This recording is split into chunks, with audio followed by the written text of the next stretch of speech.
دوستوں، کسی نے کیا خوب کہا ہے، مضبوط جسم آپ کو باہر والوں سے بچاتا ہے اور مضبوط دماغ آپ کو اپنے آپ سے بچاتا ہے۔ اب آپ بولیں گے وہ کیسے؟ حقیقت میں جتنا نقصان آپ کو اپنے آپ سے ہوتا ہے وہ کوئی اور نہیں پہنچا سکتا ہے۔ یہ جو آپ کی سوچیں آپ کے دماغ میں رہائش پذیر ہے، یہ آپ کی مرضی سے ہے۔ یہ جو تنگ کرتی رہتی ہیں، یہ ٹینشن، ڈپریشن، یہ ہماری اپنی ہی پیداوار ہوتی ہے۔ اس بات کو ہمیشہ یاد رکھیں، جب آپ کا دماغ بند ہو رہا ہو، پریشانی آ رہی ہو، تو یہ دماغی طور پر مضبوط اور جو کامیاب ترین لوگ ہوتے ہیں ان کی یہ 11 عادتوں کو اپنائیں، اب بھی ایک مضبوط اور کامیاب انسان بن جائے گے۔ تو سب سے پہلے کیا ہے؟ بک ریڈنگ، روز آنا کچھ نہ کچھ ضرور پڑھے، ریڈنگ کرتے رہیں۔ اس سے ہوگا کیا؟ اس سے آپ کی پروگریس ڈیولپ ہوتی رہے گی۔ جو آپ صبح اٹھتے اور رات کو سونے لگیں دونوں ایک جیسے نہیں ہونے چاہیے، بلکہ پڑھنے کی وجہ سے آپ کی پرسنالٹی میں ڈیولپ ہو چکی ہو، آپ کا ورژن اپ ڈیٹ ہو چکا ہو۔ ٹرائی ٹو لرننگ مشین، سیکھنے کی مشین بن جائیں تو روز دن میں ایک بار کسی کتاب کو پڑھے ضرور جو آپ کو اپ ڈیٹ رکھے۔ دوسرا ہے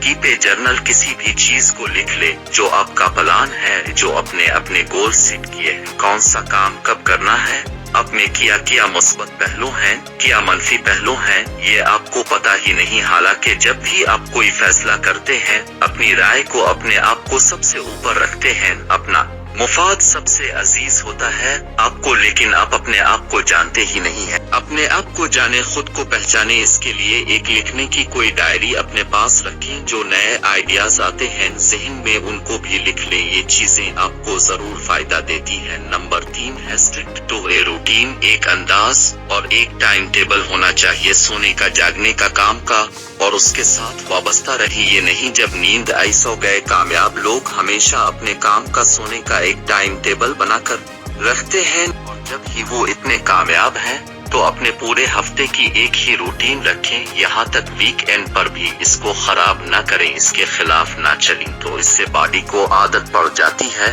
اور اس سے عادت خراب ہو جاتی ہے۔ تو اپنی ہر چیز کی ایک روٹین بنا کر رکھیں۔ نمبر 4 ریموو ڈسٹریکشن، آپ کی زندگی میں ہر وہ چیز جو آپ کو اپنے کام سے، آپ کی توجہ سے پیچھے کرتی ہے، ڈسٹریکٹ کرتی ہے، اس کو کم سے کم کریں۔ جیسے شور ہوتا ہے، موبائل فون، سوشل میڈیا ہے، کچھ ایسے دوست ہوتے ہیں جو ڈسٹریکٹ کرتے ہیں، آپ کو اپنے مقصد سے پیچھے کرتے ہیں، تو ایسی ہر چیز کو کم سے کم کریں۔ آپ کی کامیابی کی سب سے بڑی رکاوٹ کو خود سے دور کریں۔ نمبر 5 لرن فرام فیلئر، کامیاب ترین لوگ اپنی ہار کو کبھی بھی اپنے سر پر نہیں چڑھاتے۔ وہ کہتے ہیں یا تو جیت لیا یا تو سیکھ لیا، وہ ہارنے کو سیکھنا کہتے ہیں۔ تو دوست، ہارنے کے بعد اس ہار کو دل سے نہ لگا لے، بلکہ اس سے سیکھ کر آگے بڑھیں۔ وہ کوئی عمر قید نہیں ہے، بلکہ ایک دفعہ کی ہار ہے، دوبارہ اس کو کمپنسیٹ کرے۔ نمبر 6 تھنگس ٹیک ٹائم، دوست، آج جو انسان اپنی فیلڈ کا ماہر ہے،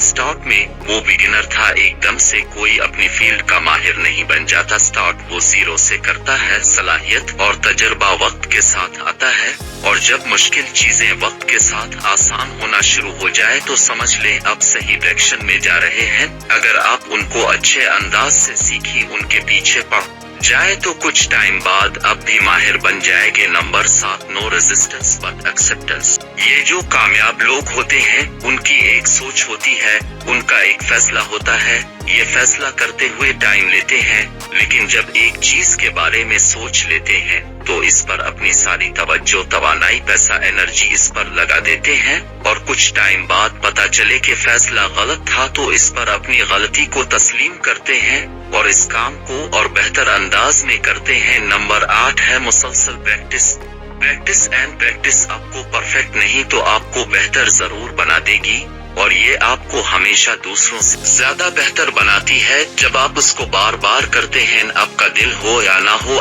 تو آپ ایک دن اس میں کامیاب ہو جائے گے۔ بس اس سے لگے رہیں اور جوڑے رہیں، اور یہی کامیابی حاصل کرنے کا راز ہے۔ نمبر 9 ہوپفل، یہ جو کامیاب لوگ ہوتے ہیں ان کی ایک عادت ہوتی ہے، اور ہر وقت دوسرے کو سوری نہیں کرتے رہتے، اپنے آپ کو بھی سوری نہیں کرتے۔ اس طرح انسان کا کانفیڈنس، خود اعتمادی ختم ہو جاتی ہے۔ ہر وقت دکھ اور افسوس نہیں، ہر وقت پر امید رہ کر آگے بڑھتے ہیں، چہرے پر مسکراہٹ ہوتی ہے اور آگے سے آگے بڑھتے جاتے ہیں۔ نمبر 10 چیلنج، ایسے لوگوں کو تبدیلی اور تبدیل ہونا اچھا لگتا ہے۔